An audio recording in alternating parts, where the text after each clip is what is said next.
Bienvenidos a una nueva lección de la escuela sabática. Si estás buscando profundizar en tu fe, aprender más sobre la Biblia y conectarte con otros creyentes, estás en el lugar correcto. En este canal, exploramos los temas más relevantes de la escuela sabática y otros estudios bíblicos. Nuestros videos están diseñados para inspirarte, educarte y fortalecer tu relación con Dios. ¿Qué puedes esperar de nuestro canal? Estudios bíblicos profundos y relevantes. Análisis de textos sagrados. Inspiración y motivación para tu vida espiritual. Comunidad de creyentes que se unen para aprender y crecer. Únete a nuestra comunidad. Suscríbete ahora y recibe acceso a nuevos videos cada semana. Notificaciones exclusivas sobre contenido especial. Oportunidades para conectarte con otros creyentes. No te pierdas la oportunidad de crecer en tu fe. Suscríbete hoy mismo y comienza a explorar los tesoros del estudio de la Biblia. Gracias por unirse a nosotros. Lección 11, para el 14 de diciembre de 2024. El Padre, el Hijo y el Espíritu. Viernes 13 de diciembre. Para estudiar y meditar. Lee en El deseado de todas las gentes, de Elena G. de White, el capítulo, No se angustien, páginas 617 a 635, y la nota adicional sobre el capítulo 1 de Juan, en el Comentario Bíblico Adventista del Séptimo Día, tomo 5, páginas 1100 a 1106. El deseado de todas las gentes. De Elena G. de White. Capítulo 73, No se turbe vuestro corazón. Este capítulo está basado en Juan 13 versículos 31 a 38, y capítulos 14 al 17. Mirando a sus discípulos con amor divino y con la más tierna simpatía, Cristo dijo, ahora es glorificado el Hijo del Hombre, y Dios es glorificado en él. Judas había abandonado el aposento alto, y Cristo estaba solo con los 11. Estaba por hablar de su inminente separación de ellos, pero antes de hacerlo señaló el gran objeto de su misión, que recordaba siempre. Se gozaba en que toda su humillación y sufrimiento iban a glorificar el nombre del Padre. A esto dirigió primero los pensamientos de sus discípulos. DTG. Luego dirigiéndose a ellos con el término cariñoso de, hijitos, dijo, aún un poco estoy con vosotros. Me buscaréis, mas, como dije a los judíos, donde yo voy, vosotros no podéis venir, así digo a vosotros ahora. Los discípulos no podían regocijarse cuando oyeron esto. El temor se apoderó de ellos. Se acercaron aún más al Salvador. Su maestro y Señor, su amado instructor y amigo, les era más caro que la vida. A él pedían ayuda en todas sus dificultades, consuelo en sus tristezas y desencantos. Ahora estaba por abandonarlos, a ellos que formaban un grupo solitario y dependiente. Obscuros eran los presentimientos que les llenaban el corazón, pero las palabras que les dirigía el Salvador estaban llenas de esperanza.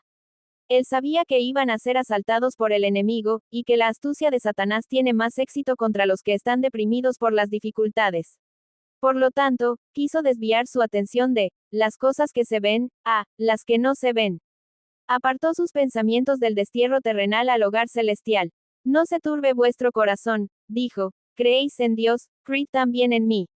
En la casa de mi Padre muchas moradas hay, de otra manera os lo hubiera dicho. Voy, pues, a preparar lugar para vosotros. Y si me fuere, y os aparejare lugar, vendré otra vez, y os tomaré a mí mismo, para que donde yo estoy, vosotros también estéis. Y sabéis a dónde yo voy, y sabéis el camino. Por causa vuestra vine al mundo. Estoy trabajando en vuestro favor. Cuando me vaya, seguiré trabajando anhelosamente por vosotros. Vine al mundo a revelarme a vosotros, para que creáis. Voy al Padre para cooperar con él en vuestro favor.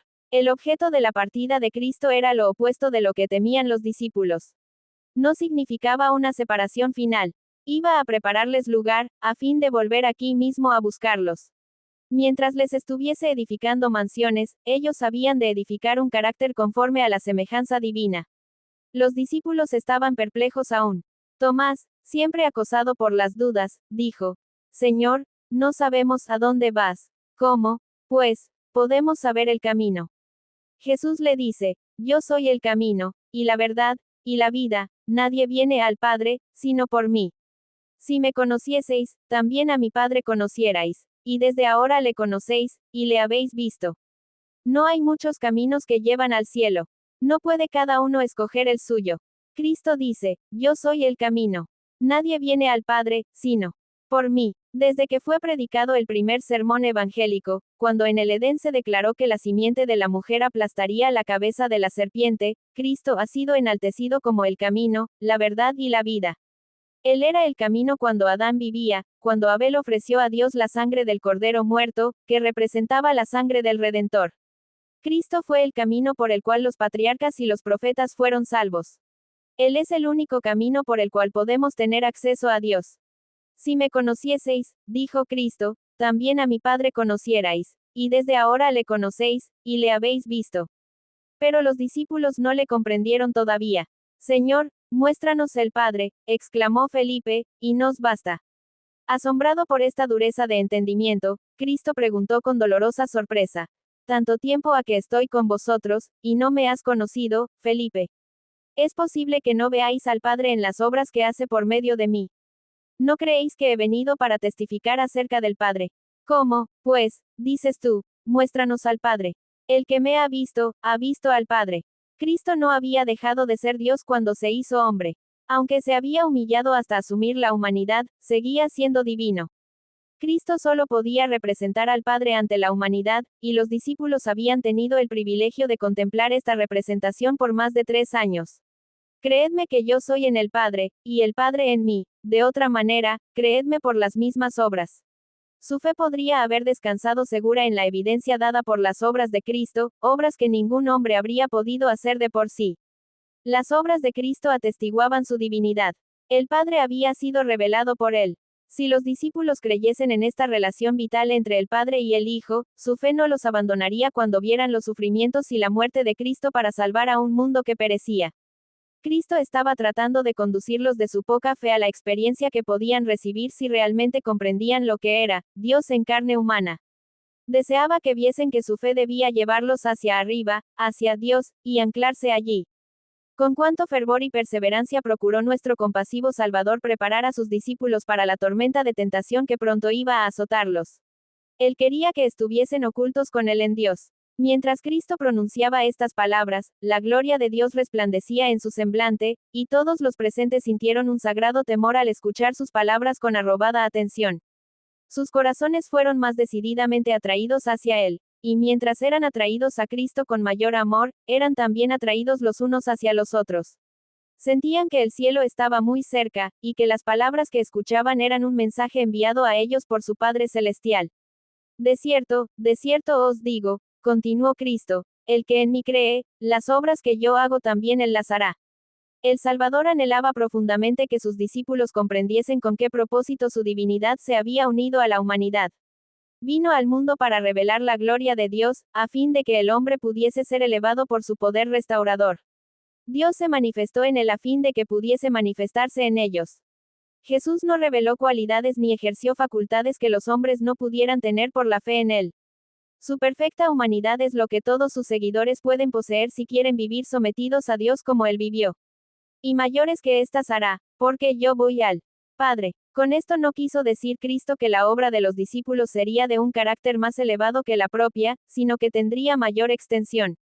No se refirió meramente a la ejecución de milagros, sino a todo lo que sucedería bajo la operación del Espíritu Santo. Después de la ascensión del Señor, los discípulos experimentaron el cumplimiento de su promesa. Las escenas de la crucifixión, resurrección y ascensión de Cristo fueron para ellos una realidad viviente. Vieron que las profecías se habían cumplido literalmente. Escudriñaron las Escrituras y aceptaron sus enseñanzas con una fe y seguridad que no conocían antes.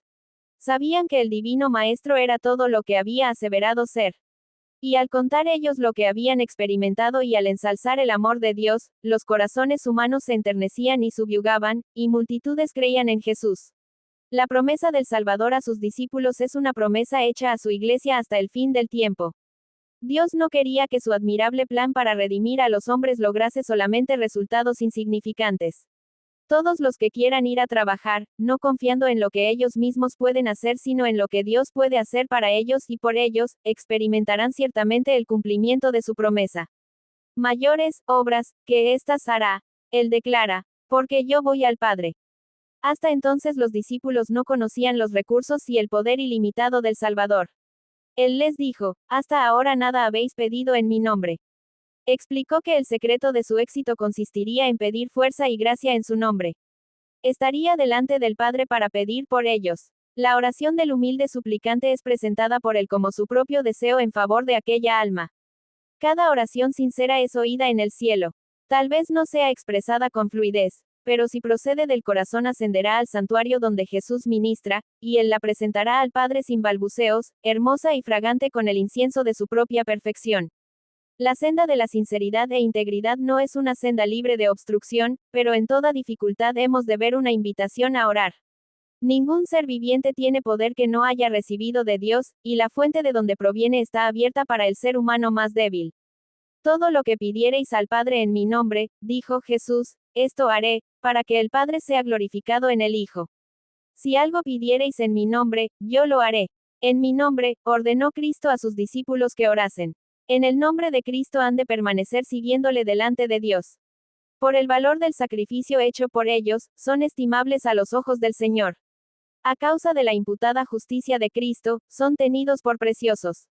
Por causa de Cristo, el Señor perdona a los que le temen. No ve en ellos la vileza del pecador. Reconoce en ellos la semejanza de su Hijo en quien creen. El Señor se chasquea cuando su pueblo se tiene en estima demasiado baja. Desea que su heredad escogida se estime según el valor que Él le ha atribuido. Dios la quería, de lo contrario no hubiera mandado a su Hijo a una empresa tan costosa para redimirla. Tiene empleo para ella y le agrada cuando le dirige las más elevadas demandas a fin de glorificar su nombre. Puede esperar grandes cosas si tiene fe en sus promesas. Pero orar en nombre de Cristo significa mucho. Significa que hemos de aceptar su carácter, manifestar su espíritu y realizar sus obras. La promesa del Salvador se nos da bajo cierta condición. Si me amáis, dice, guardad mi mandamientos. Él salva a los hombres no en el pecado, sino del pecado, y los que le aman mostrarán su amor obedeciéndole. Toda verdadera obediencia proviene del corazón. La de Cristo procedía del corazón.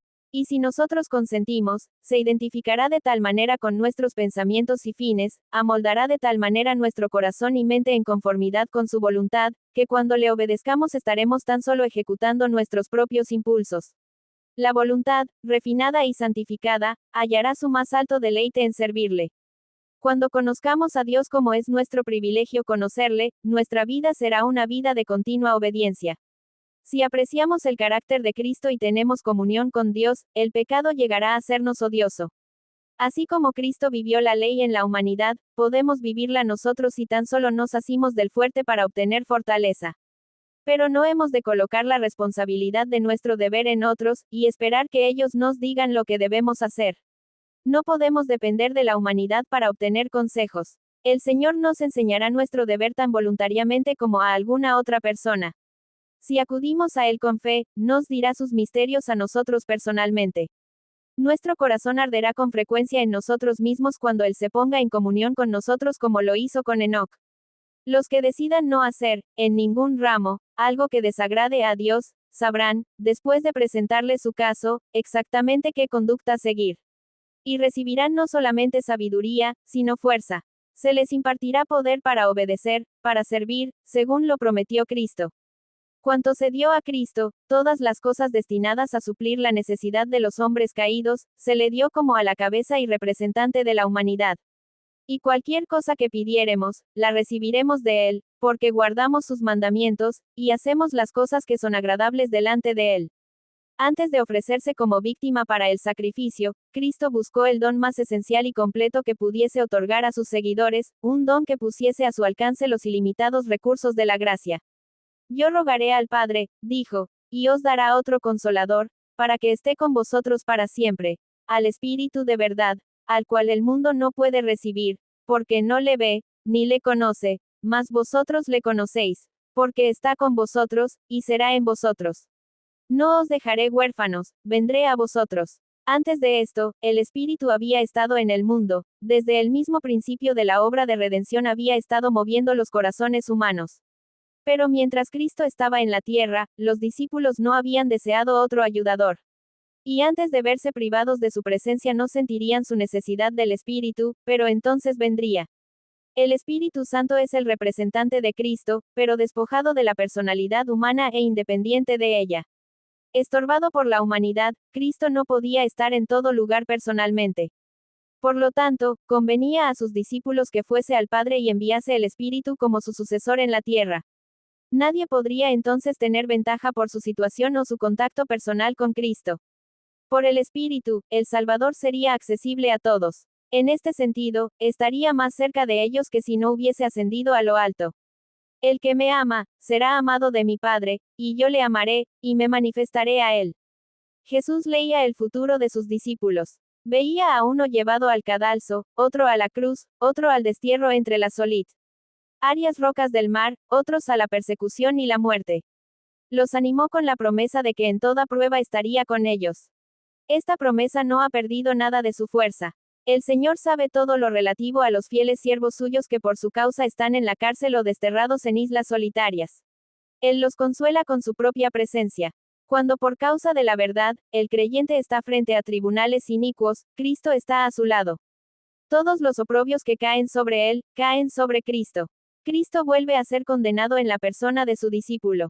Cuando uno está encerrado entre las paredes de la cárcel, Cristo arroba el corazón con su amor. Cuando uno sufre la muerte por causa suya, Cristo dice, yo soy, el que vivo, y he sido muerto, y he aquí que vivo por siglos de siglos. Y tengo las llaves del infierno y de la muerte. La vida que es sacrificada por mí se conserva para llegar a disfrutar la gloria eterna. En toda ocasión y lugar, en todas las tristezas y aflicciones, cuando la perspectiva parece sombría y el futuro nos deja perplejos y nos sentimos impotentes y solos, se envía el Consolador en respuesta a la oración de fe. Las circunstancias pueden separarnos de todo amigo terrenal, pero ninguna circunstancia ni distancia puede separarnos del Consolador celestial. Donde quiera que estemos, donde quiera que vayamos, está siempre a nuestra diestra para apoyarnos, sostenernos y animarnos. Los discípulos no comprendían todavía las palabras de Cristo en su sentido espiritual, y él volvió a explicarles su significado. Por el Espíritu, dijo, se manifestaría a ellos. El Consolador, el Espíritu Santo, al cual el Padre enviará en mi nombre, él os enseñará todas las cosas. Ya no diréis, no puedo comprender. Ya no veréis obscuramente como por un espejo. Podréis comprender con todos los santos cuál sea la anchura y la longura y la profundidad y la altura, y conocer el amor de Cristo, que excede a todo conocimiento. Los discípulos habían de dar testimonio de la vida y obra de Cristo. Por sus palabras él había de hablar a todos los pueblos sobre la haz de la tierra. Pero en la humillación y muerte de Cristo iban a sufrir gran prueba y chasco.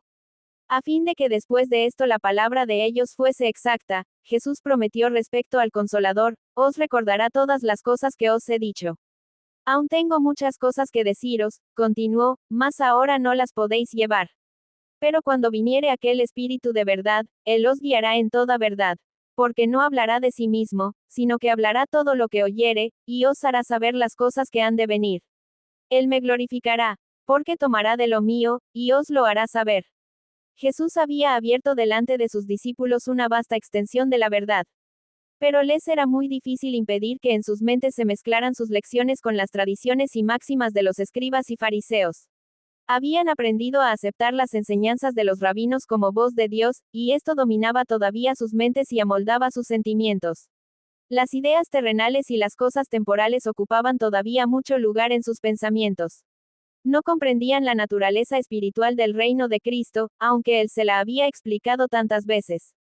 Sus mentes se habían confundido. No comprendían el valor de las escrituras que Cristo presentaba.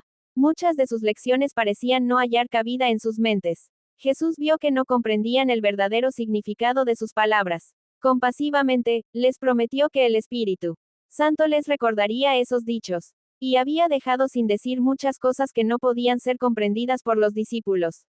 Estas también les serían reveladas por el Espíritu. El Espíritu había de vivificar su entendimiento, a fin de que pudiesen apreciar las cosas celestiales. Cuando viniere aquel Espíritu de verdad, dijo Jesús, él os guiará a toda verdad. El Consolador es llamado el Espíritu de verdad. Su obra consiste en definir y mantener la verdad. Primero mora en el corazón como el Espíritu de verdad, y así llega a ser el Consolador. Hay consuelo y paz en la verdad, pero no se puede hallar verdadera paz ni consuelo en la mentira. Por medio de falsas teorías y tradiciones es como Satanás obtiene su poder sobre la mente. Induciendo a los hombres a adoptar normas falsas, tuerce el carácter. Por medio de las Escrituras, el Espíritu Santo habla a la mente y graba la verdad en el corazón. Así expone el error, y lo expulsa del alma. Por el Espíritu de verdad, obrando por la palabra de Dios, es como Cristo subyuga a sí mismo a sus escogidos.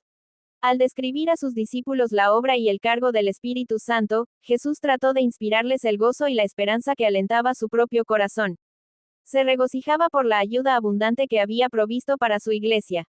El Espíritu Santo era el más elevado de todos los dones que podía solicitar de su Padre para la exaltación de su pueblo. El Espíritu iba a ser dado como agente regenerador, y sin esto el sacrificio de Cristo habría sido inútil. El poder del mal se había estado fortaleciendo durante siglos, y la sumisión de los hombres a este cautiverio satánico era asombrosa. El pecado podía ser resistido y vencido únicamente por la poderosa intervención de la tercera persona de la divinidad, que iba a venir no con energía modificada, sino en la plenitud del poder divino. El Espíritu es el que hace eficaz lo que ha sido realizado por el Redentor del mundo. Por el Espíritu es purificado el corazón. Por el Espíritu llega a ser el creyente partícipe de la naturaleza divina. Cristo ha dado su Espíritu como poder divino para vencer todas las tendencias hacia el mal, hereditarias y cultivadas, y para grabar su propio carácter en su iglesia.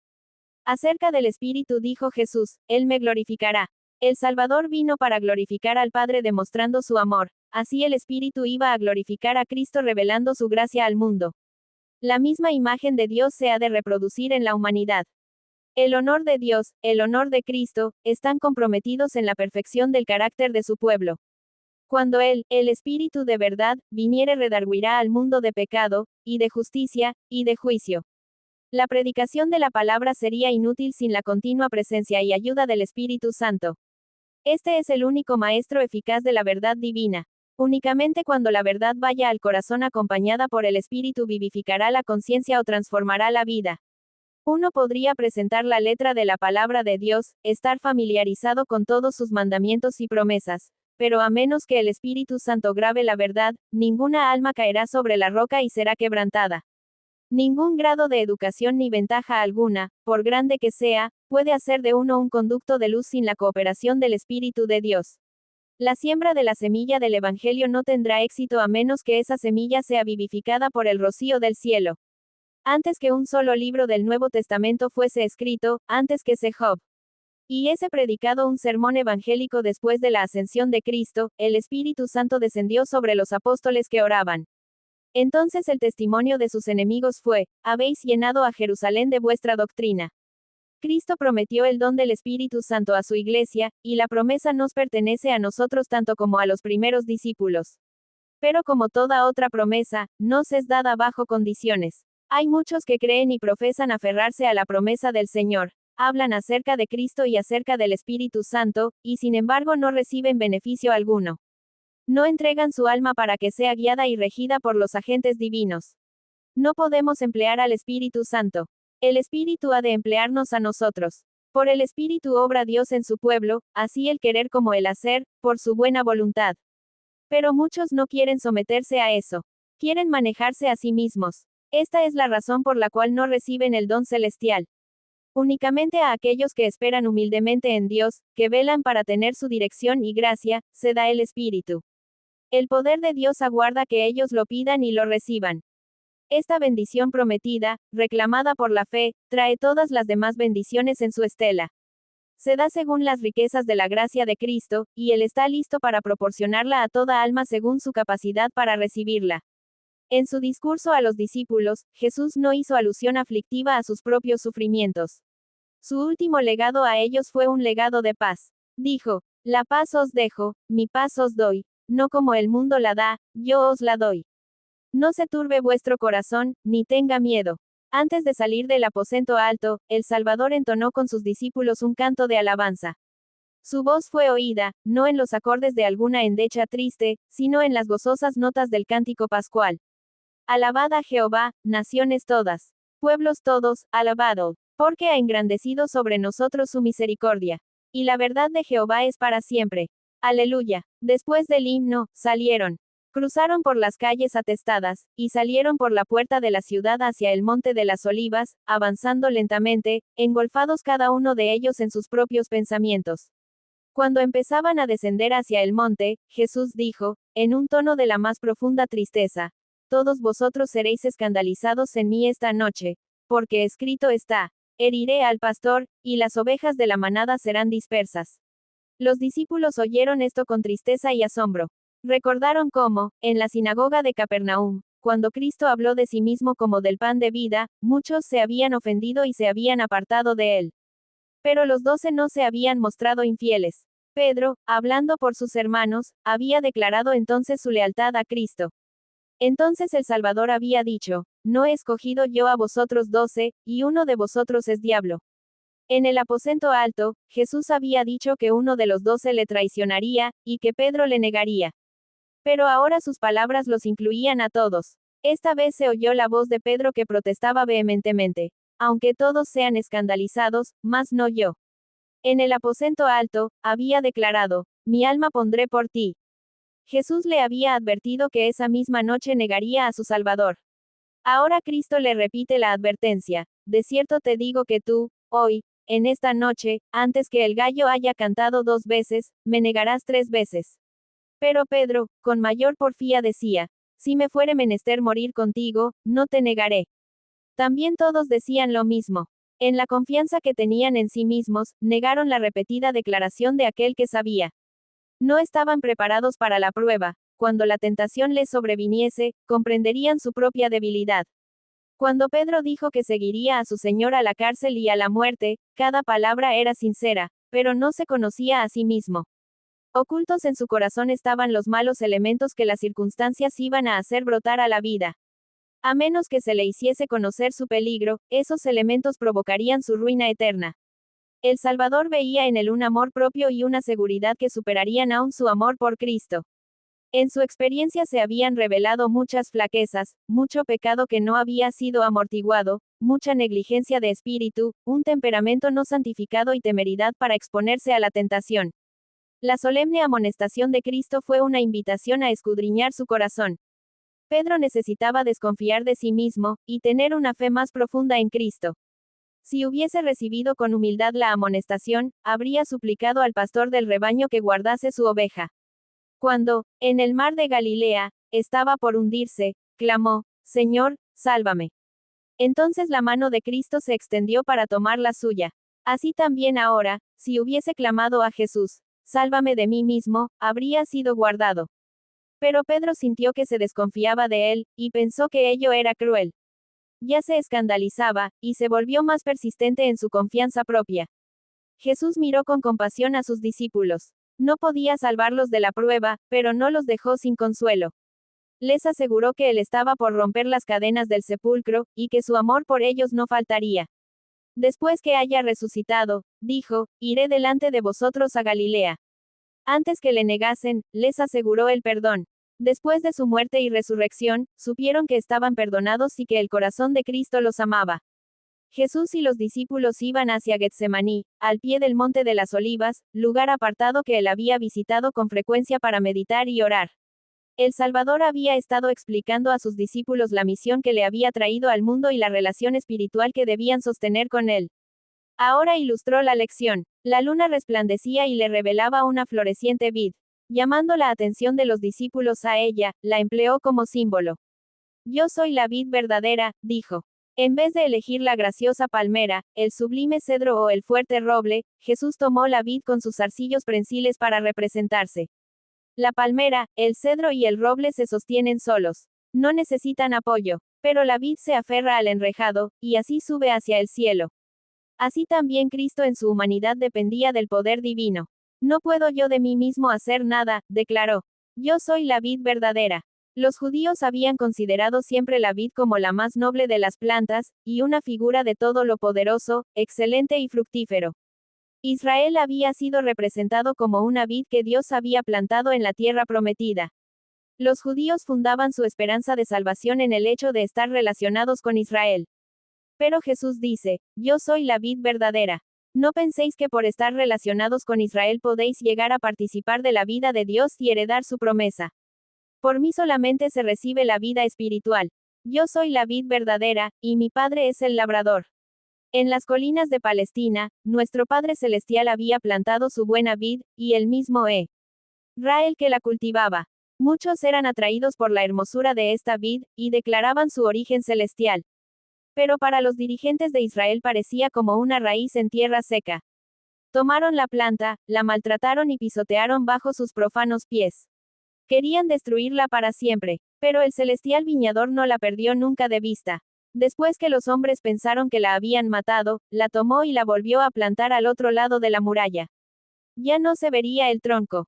Quedaría oculto de los rudos asaltos de los hombres. Pero los sarmientos de la vid colgaban por encima de la muralla. Habían de representarla. Por su medio, se podrían unir todavía injertos a la vid. De ella se ha ido obteniendo fruto. Ha habido una cosecha que los transeúntes han arrancado. Yo soy la vid, vosotros los pámpanos, dijo Cristo a sus discípulos. Aunque él estaba por ser arrebatado de entre ellos, su unión espiritual con él no había de cambiar. La unión del sarmiento con la vid, dijo, representa la relación que habéis de sostener conmigo. El pámpano está injertado en la vid viviente, y fibra tras fibra, vena tras vena, va creciendo en el tronco. La vida de la vid llega a ser la vida del pámpano. Así también el alma muerta en delitos y pecados recibe vida por su unión con Cristo. Por la fe en Él como Salvador personal, se forma esa unión. El pecador une su debilidad a la fuerza de Cristo, su vacuidad a la plenitud de Cristo, su fragilidad a la perdurable potencia de Cristo. Entonces tiene el sentir de Cristo. La humanidad de Cristo ha tocado nuestra humanidad, y nuestra humanidad ha tocado la divinidad. Así, por la intervención del Espíritu Santo, el hombre viene a ser participante de la naturaleza divina. Es acepto en el amado.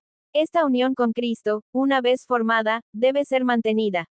Cristo dijo, estad en mí, y yo en vosotros. Como el pámpano no puede llevar fruto de sí mismo, si no estuviere en la vid, así ni vosotros, si no estuviereis en mí. Este no es un contacto casual, ninguna unión que se realiza y se corta luego. El sarmiento llega a ser parte de la vid viviente. La comunicación de la vida, la fuerza y el carácter fructífero de la raíz a las ramas se verifica en forma constante y sin obstrucción. Separado de la vid, el sarmiento no puede vivir. Así tampoco, dijo Jesús, podéis vivir separados de mí. La vida que habéis recibido de mí puede conservarse únicamente por la comunión continua. Sin mí, no podéis vencer un solo pecado, ni resistir una sola tentación. Estad en mí, y yo en vosotros. El estar en Cristo significa recibir constantemente de su Espíritu, una vida de entrega sin reservas a su servicio. El conducto de comunicación debe mantenerse continuamente abierto entre el hombre y su Dios. Como el sarmiento de la vid recibe constantemente la savia de la vid viviente, así hemos de aferrarnos a Jesús y recibir de él por la fe la fuerza y la perfección de su propio carácter. La raíz envía su nutrición por el sarmiento a la ramificación más lejana. Así comunica Cristo la corriente de su fuerza vital a todo creyente. Mientras el alma esté unida con Cristo, no hay peligro de que se marchite o decaiga. La vida de la vid se manifestará en el fragante fruto de los sarmientos. El que está en mí, dijo Jesús, y yo en él, éste lleva mucho fruto, porque sin mí nada podéis hacer. Cuando vivamos por la fe en el Hijo de Dios, los frutos del Espíritu se verán en nuestra vida, no faltará uno solo. Mi Padre es el labrador. Todo pámpano que en mí no lleva fruto, le quitará. Aunque el injerto esté unido exteriormente con la vid, puede faltar la conexión vital. Entonces no habrá crecimiento ni frutos. Puede haber una relación aparente con Cristo, sin verdadera unión con Él por la fe.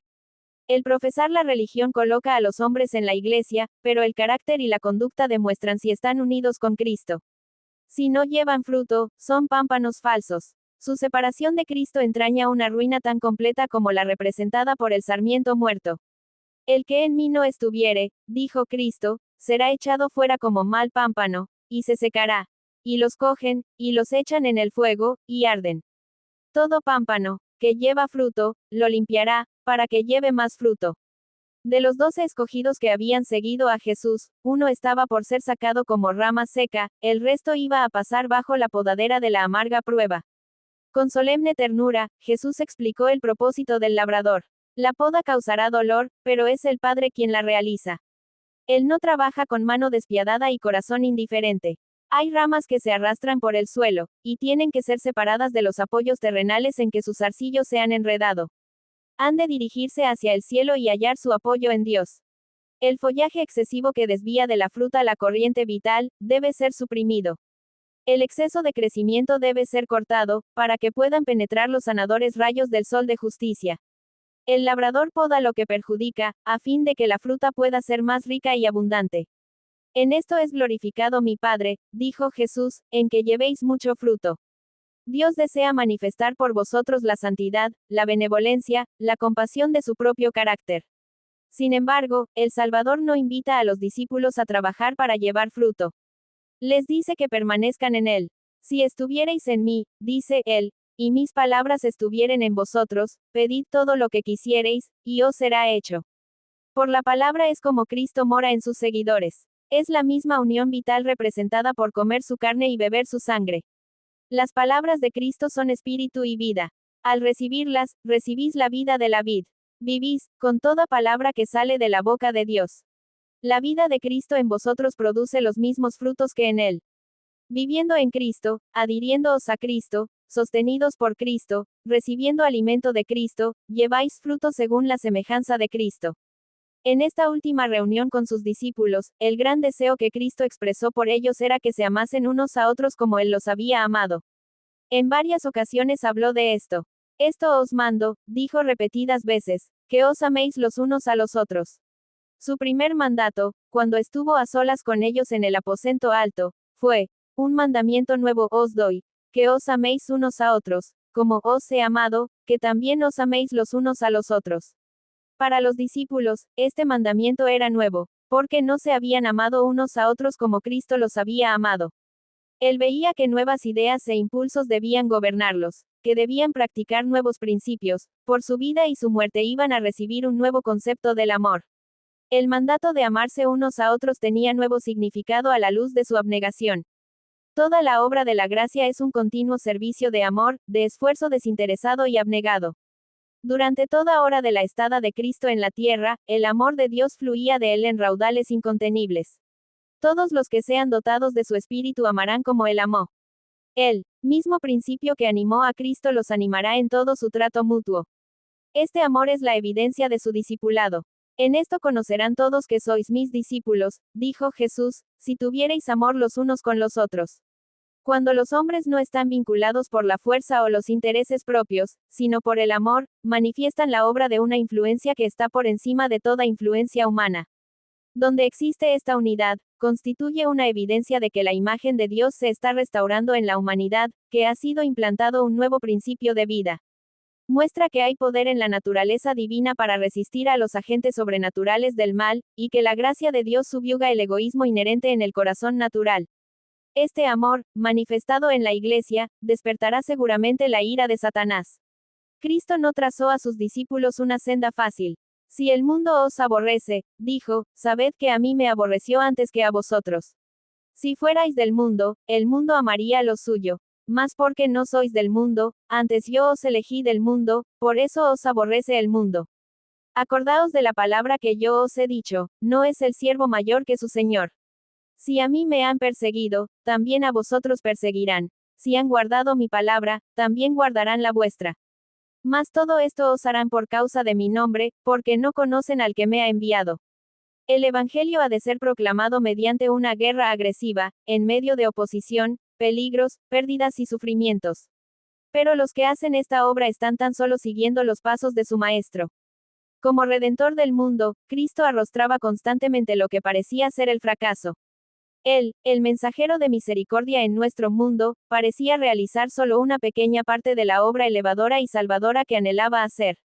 Las influencias satánicas estaban obrando constantemente para oponerse a su avance. Pero no quiso desanimarse. Por la profecía de Isaías declara: por demás he trabajado, en vano y sin provecho he consumido mi fortaleza. Mas mi juicio está delante de Jehová, y mi recompensa con mi Dios. Bien que Israel no se juntará, con todo, estimado seré en los ojos de Jehová, y el Dios mío será mi fortaleza. A Cristo se dirige la promesa. Así ha dicho Jehová, Redentor de Israel, el santo suyo, al menospreciado de alma, al abominado de las gentes. Así dijo Jehová: guardarte he, y te daré por alianza del pueblo, para que levantes la tierra, para que heredes asoladas heredades. para que digas a los presos, salid, y a los que están en tinieblas, manifestaos. No tendrán hambre ni sed, ni el calor ni el sol los afligirá, porque el que tiene de ellos misericordia los guiará, y los conducirá a manaderos de aguas. Jesús confió en esta palabra, y no dio a Satanás ventaja alguna. Cuando iba a dar los últimos pasos en su humillación, cuando estaba por rodear su alma la tristeza más profunda, dijo a sus discípulos, viene el príncipe de este mundo, mas no tiene nada en mí. El príncipe de este mundo es juzgado. Ahora será echado. Con ojo profético, Cristo vio las escenas que iban a desarrollarse en su último gran conflicto. Sabía que cuando exclamase, consumado es, todo el cielo triunfaría. Su oído percibió la lejana música y los gritos de victoria en los atrios celestiales. Él sabía que el toque de muerte del imperio de Satanás resonaría entonces, y que el nombre de Cristo sería pregonado de un mundo al otro por todo el universo. Cristo se regocijó de que podía hacer más en favor de sus discípulos de lo que ellos podían pedir o pensar. Habló con seguridad sabiendo que se había promulgado un decreto todopoderoso antes que el mundo fuese creado. Sabía que la verdad, armada con la omnipotencia del Espíritu Santo, vencería en la contienda con el mal, y que el estandarte manchado de sangre ondearía triunfantemente sobre sus seguidores. Sabía que la vida de los discípulos que confiasen en él sería como la suya, una serie de victorias sin interrupción, no vistas como tales aquí, pero reconocidas así en el gran más allá. Estas cosas os he hablado, dijo, para que en mí tengáis paz. En el mundo tendréis aflicción, mas confiad, yo he vencido al mundo. Cristo no desmayó ni se desalentó, y sus seguidores han de manifestar una fe de la misma naturaleza perdurable. Han de vivir como Él vivió y obrar como Él obró, porque dependen de Él como el gran artífice y maestro. Deben poseer valor, energía y perseverancia. Aunque obstruyan su camino imposibilidades aparentes, por su gracia han de seguir adelante. En vez de deplorar las dificultades, son llamados a superarlas. No han de desesperar de nada, sino esperarlo todo. Con la áurea cadena de su amor incomparable, Cristo los ha vinculado al trono de Dios. Quiere que sea suya la más alta influencia del universo, que emana de la fuente de todo poder. Han de tener poder para resistir el mal, un poder que ni la tierra, ni la muerte ni el infierno pueden dominar, un poder que los habilitará para vencer como Cristo venció. Cristo quiere que estén representados en su iglesia en la tierra el orden celestial, el plan de gobierno celestial, la armonía divina del cielo. Así queda glorificado en los suyos. Mediante ellos resplandecerá ante el mundo el sol de justicia con un brillo que no se empañará. Cristo dio a su iglesia amplias facilidades, a fin de recibir ingente rédito de gloria de su posesión comprada y redimida. Ha otorgado a los suyos capacidades y bendiciones para que representen su propia suficiencia. La iglesia dotada de la justicia de Cristo es su depositaria, en la cual las riquezas de su misericordia y su gracia y su amor han de aparecer en plena y final manifestación. Cristo mira a su pueblo en su pureza y perfección como la recompensa de su humillación y el suplemento de su gloria, siendo él mismo el gran centro, del cual irradia toda gloria. Con palabras enérgicas y llenas de esperanza, el Salvador terminó sus instrucciones. Luego volcó la carga de su alma en una oración por sus discípulos. Elevando los ojos al cielo, dijo, Padre, la hora es llegada. Glorifica a tu Hijo, para que también tu Hijo te glorifique a ti, como le has dado la potestad de toda carne, para que dé vida eterna a todos los que le diste. Esta empero es la vida eterna, que te conozcan el solo Dios verdadero, y a Jesucristo, al cual has enviado. Cristo había concluido la obra que se le había confiado. Había glorificado a Dios en la tierra. Había manifestado el nombre del Padre. Había reunido a aquellos que habían de continuar su obra entre los hombres. Y dijo, yo soy glorificado en ellos. Y ya no estoy en el mundo, mas estos están en el mundo, y yo voy a ti. Padre Santo, guarda en tu nombre a aquellos que me has dado, para que ellos sean uno, así como nosotros lo somos. Mas no ruego solamente por estos, sino también por los que han de creer en mí por la palabra de ellos. Para que todos sean una cosa, yo en ellos, y tú en mí, para que sean consumadamente una cosa, y que el mundo conozca que tú me enviaste, y que los has amado, como también a mí me has amado. Así, con el lenguaje de quien tenía autoridad divina, Cristo entregó a su electa iglesia en los brazos del Padre. Como consagrado sumo sacerdote, intercedió por los suyos. Como fiel pastor, reunió a su rebaño bajo la sombra del Todopoderoso, en el fuerte y seguro refugio. A él le aguardaba la última batalla con Satanás, y salió para hacerle frente. Destacado de la escuela sabática. Al evaluar quién era Jesús, sus oponentes juzgaron según criterios humanos, según la carne, Juan 8 versículo 15. Esto es probablemente peor que juzgar, según las apariencias, Juan 7 versículo 24. Aquí recurrieron a los criterios de la carne, de la humanidad caída en un mundo caído, sin el control del espíritu, Juan 3 versículos 3 al 7. Vieron su carne, por así decirlo, pero nunca contemplaron la posibilidad de que fuera el Verbo hecho carne, Juan 1 versículo 14. Considerar a Cristo según un conjunto de criterios tan limitados es sopesarlo desde un punto de vista mundano, segunda carta a los Corintios 5 versículo 16. El Consolador es llamado el Espíritu de verdad. Su obra consiste en definir y mantener la verdad. Primero mora en el corazón como el Espíritu de verdad, y así llega a ser el Consolador. Hay consuelo y paz en la verdad, pero no se puede hallar verdadera paz ni consuelo en la mentira. Por medio de falsas teorías y tradiciones es como Satanás obtiene su poder sobre la mente, induciendo a los hombres a adoptar normas falsas, deforma el carácter. El Espíritu Santo habla a la mente y graba la verdad en el corazón a través de las Escrituras. Así expone el error, y lo expulsa del alma. Por el Espíritu de verdad, obrando a través de la palabra de Dios, es como Cristo subyuga a sí mismo a su pueblo escogido. Elena G. de White, El deseado de todas las gentes, páginas 624 y 625. Preguntas para dialogar. La vida eterna consiste en conocer a Dios, Juan 17 versículo 3. Y esta es la vida eterna, que te conozcan a ti, el único Dios verdadero, y a Jesucristo, a quien has enviado. ¿Qué significa conocer a Dios, a diferencia del mero conocimiento de ciertos hechos acerca de Él? Es decir, que es poderoso o amoroso o un Dios de justicia. Si alguien te preguntara si conoces a Dios, ¿qué responderías? ¿Qué lugar ocupa Jesús en tu respuesta? En términos prácticos y cotidianos, ¿qué implican las palabras de Jesús? Tu palabra es verdad, Juan 17 versículo 17. Jesús oró, no ruego que los quites del mundo, sino que los guardes del maligno, Juan 17 versículo 15. ¿Cómo influyen nuestras propias decisiones en la respuesta a esta oración de Jesús en nuestro favor? Si crees que este estudio bíblico te fue de ayuda o puede servirle a alguien que conozcas, suscríbete, dale like y comparte, así ayudas a que este mensaje llegue a más personas.